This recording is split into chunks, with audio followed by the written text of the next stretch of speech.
ভাই কই গেলে যাই। ও ভাই কই যাও? একটু খেতে যামু, ওই জঙ্গল হইছে আর একটা গাইতে করতে হইব। গাইতে পানি করতে বেরিয়েছে। যে ওই ভাবি কিছু কইছিল ভাবি? তোর ভাবি কইছে টাকার কথা। টাকা আমি যেভাবে ওকে একবার ব্যবস্থা করবো নে, তুই এইটা লই টেনশন করিস না। হ্যাঁ, তুই কর, যা যাইয়া খাইয়া একটু রেস্ট ল। এখন ওই টাকা পয়সা লাগবো এত তুমি বুঝুই। এখন পরীক্ষার সামনে দেওয়া লাগবো, পরীক্ষা ফিস লিখবো। একটা কাজ কর, পরীক্ষার ফি আমি ব্যবস্থা করে দিতে আসি। রেস্ট কর। আচ্ছা ঠিক আছে, পরীক্ষার ফিস কিন্তু ওই তুমি কিন্তু মনে রাখবে এটা, বুঝছো?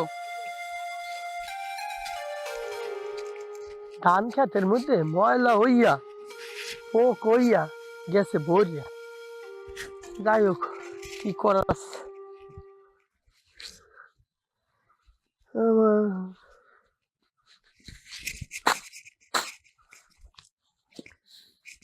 ময়লা দিয়া পোলা পান যদি একটু আমার লাগে নামতো তাহলে একটু উপকার হইতো। ওরা সব যদি কই দেওয়া লাগে, বড়টার পরীক্ষা ছোটটার কি পরীক্ষা, ছোটটা একটু লগে নামতে পারে না।